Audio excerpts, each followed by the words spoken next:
Nick Ferrari, who first brought me into LBC many, many years ago. He'll be leading the countdown to that moment when we leave the European Union at exactly 11 o'clock. It'll be midnight across Europe. It's a sad day for many people listening. I know that. A happy, happy day for many people also. But I hope we all get together. That's the point, isn't it? Get together, because it's the new dawn. It's the new era. It's the new way forward. We are definitely leaving the European Union. There's going to be a video released by number 10 Downing Street, which is currently bathed in red, white and blue, as is most of Whitehall. There are thousands of people there. There are Union flags fluttering in the wind. There is music, there are speeches. I think Anne Widdecombe's in there somewhere, and I think you can probably assume you're going to get to hear a little bit from that man, Nigel Farage. After all, in my view, there wouldn't have been a referendum without him, because he's the reason we had it. So I've been delighted to be with you here in this historic day. It is Brexit Day, Liberation Day, Independence Day, call it what you will. In any way, in a sense of triumphalism, or in any way trying to make it more painful for those among the Remain side who feel it so keenly. But whichever way you look at it, it is history, and you'll hear those bells here in just a moment. And in the next hour, of course, we'll continue to take your reactions and our reworking of Jerusalem. If you listen to me in the morning, you'll know that we have deliberately used a wide variety of voices that reflect the whole of the United Kingdom, different parts of the United Kingdom, different people who've arrived in the United Kingdom, closing down with a very prominent MP with the most distinct voices as well, as we have reworked. Have very different views.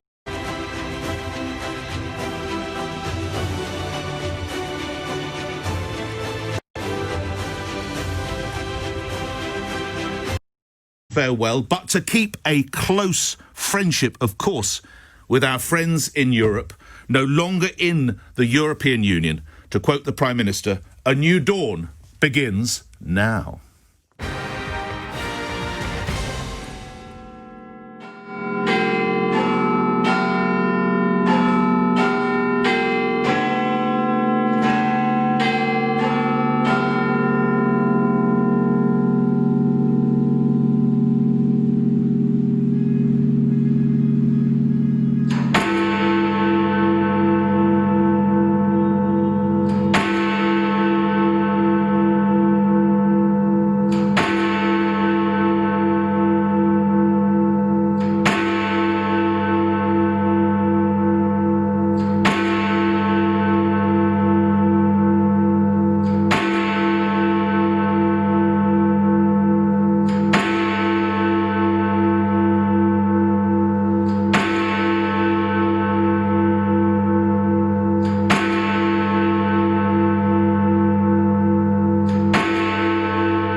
It's just turned 11 p.m. on Friday, the 31st of January. It's not yet a new day. It is a new dawn. Britain has left the European Union. Prime Minister Boris Johnson speaking earlier this evening. Is that this is not an end, but a beginning. This is the moment when the dawn breaks and the curtain goes up on a new act in our great national drama. And yes, it's partly about using these new powers, this recaptured sovereignty, to deliver the changes people voted for, whether that is by controlling immigration, or creating free ports, or liberating our fishing industry, or doing free trade deals, or simply making our laws and rules for the benefit of the people of this country.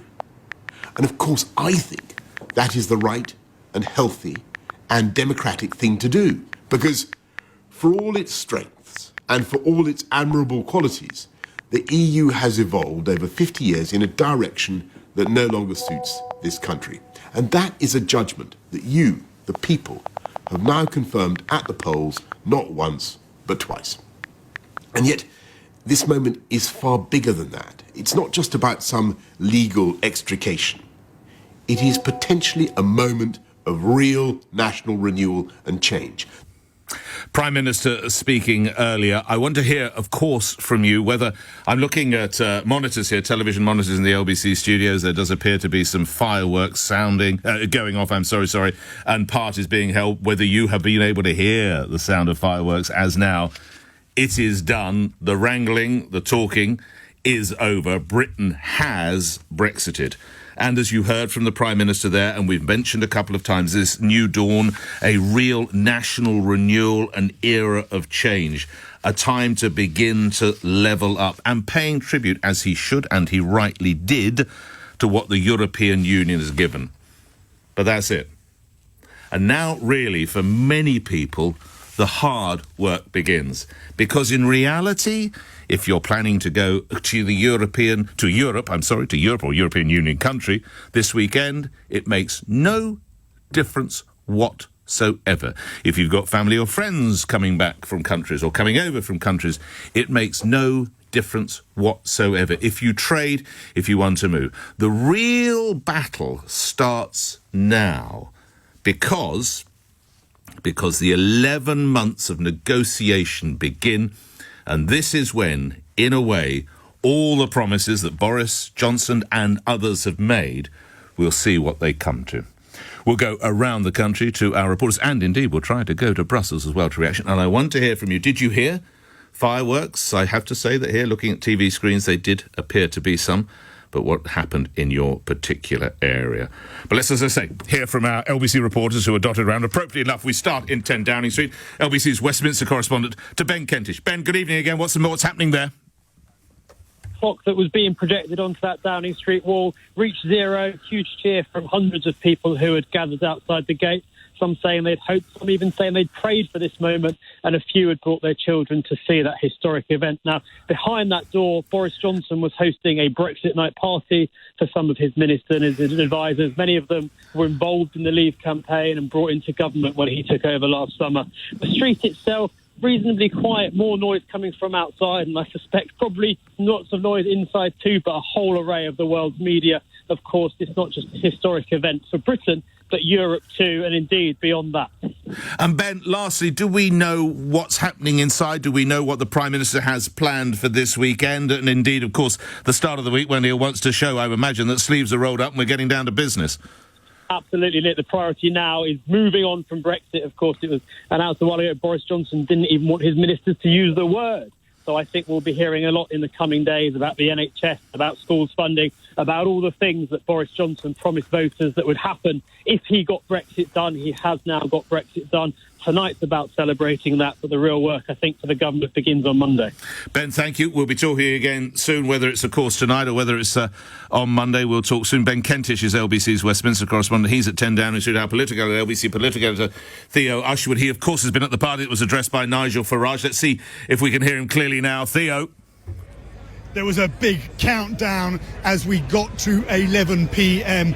And then the bongs rang out from the speaker system here on the main stage at the Brexit party in Parliament Square. A quick rendition of the national anthem played out on the speakers. Everybody in the main square sang along, and now the party is breaking up, people going home. Nigel Farage is going on to a couple of parties, including at the Guards and Cavalry Club later, and then another private members club as well for a private celebration after, well, it's a generation's work.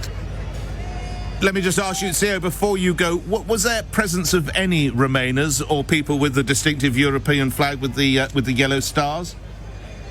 Interestingly, there's been very little presence from the Remainers. There are a couple of people who came to the back gates here behind the main stage and shouted abuse, saying that they didn't think that this was actually going to change anything. But actually, just on the other side of Westminster Abbey, going towards the Methodist Hall on the road down Victoria Street, a group of Antifa, anti-fascist protesters had to be blocked from coming into Parliament Square. They gathered for a noisy protest. 2 lines of Metropolitan Police Territorial Support Group officers preventing their entrance into the main square. Now the police have the task of making sure, keeping that group separate from the main, all those who have come here tonight. And so far, it's passed off peacefully. All right, Theo Ushwood, thank you for that. I asked you whether there were fireworks, and indeed there were fireworks. We're here in Bromley, says Richard in Bromley. John and Tessa, my wife and I are dressed in full Morris dancing outfit, heading to Grimsby. We're ringing in Brexit. I haven't seen the town this happy since William's wedding. This is from Sarah Gate. Fireworks here where oh, you haven't told me where you are. Fireworks here where I live. I wasn't expecting it, and thank you so much for ringing Big Ben's chimes. It was lovely to hear. Oh, this is kind of you as well. Thank you for this. This comes from Ed. Thank you for playing that Big Ben. I could feel it in my bones. Lise in Aylesbury is not perhaps feeling so happy about all of this. She said, we are now officially the 51st US state. And Steve said, probably just destroyed my son's inheritance by tucking into my bottle of English Whiskey Company's Chapter 1 Bravo to Brexit. So shall we look back at how this has all come to pass? This extraordinary, as I think I've said already, 47 years and 30 days over, still an affinity, still a friendship, still a spirit, to quote the Prime Minister, of friendly cooperation with Brussels. But as I discussed in the previous hour, strangely, was it always in the British DNA to be Euro-sceptic? Because it's been a rocky road. A staggering blow is dealt to Western unity in this council hall in Brussels when France blackballs Britain from the common market. The other members, Germany, the Netherlands, and Italy, had tried to dissuade France. The unified market is a matter of enormous significance, but it is only the first step which will carry us well beyond the questions of tariffs and trade. For what we are building is a community. The Commission does want to increase its powers. Yes, it is a non-elected body, and I do not want the Commission to increase its powers against this House. So, of course, we are differing. Of course, the chairman or the president of the Commission, Mr. Delors, said at press conference the other day that he wanted the European Parliament to be the democratic body of the community. He wanted the Commission to be the executive, and he wanted the Council of Ministers to be the Senate. No. We should never forget the lesson of that isolation, for being on the outside looking in, for the conduct of today's affairs. Ladies and gentlemen, we're leaving Downing Street for the last time after 11 and a half wonderful years. I think everyone's very pleased that Sterling has joined the exchange rate mechanism. I'm very pleased.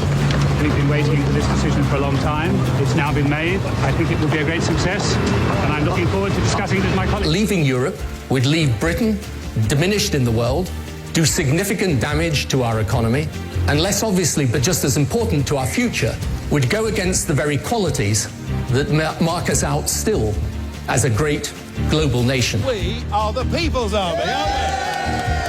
Well, we're having this debate. At last, it's taken a very long time. Just imagine, though, we weren't debating whether we should stay or leave. Just imagine we were debating whether we should join the European Union. To join a club that will cost us £55 million a day as a membership fee. You will decide through an in-out referendum on Thursday, the 23rd of June. The choice is in your hands. The last thing I wanted was to go against David Cameron or the government. But after a great deal of heartache, I don't think there's anything else I can do. I will be advocating vote leave or whatever the team is called. The British people have spoken, and the answer is we're out. Let June the 23rd go down in our history as our Independence Day. Brexit means Brexit, and we're going to make a success of it. Ayes to the right, 202. The noes to the left, 432. I do so with no ill will, but with enormous and enduring gratitude to have had the opportunity to serve the country I love. And therefore I give notice that Boris Johnson is elected as the leader of the Conservative and Unionist Party. Be a very exciting period now, as it were, to get to the positive side of that project. The extraction having been done, the building now begins. Good morning. Good afternoon. Good afternoon. Afternoon, everybody. Good afternoon. This morning I went to Buckingham Palace, and I am forming a new government. This People's Parliament is going to do something. We're going to get Brexit done. You want to ban our national flags, but we're going to wave you goodbye, and we'll look forward in the future to working with you as sovereign. If you disobey the rules, you get cut off. Could we please remove the flags?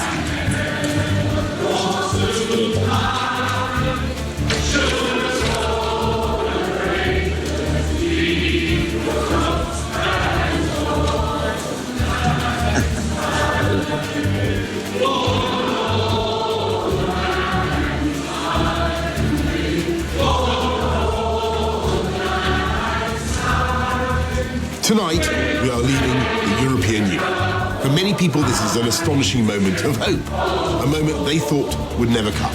And there are many, of course, who feel a sense of anxiety and loss. And then there's a third group, perhaps the biggest, who had started to worry that the whole political wrangle would never come to an end. I understand all those feelings, and our job as the government, my job, is to bring this country together now and take us forward.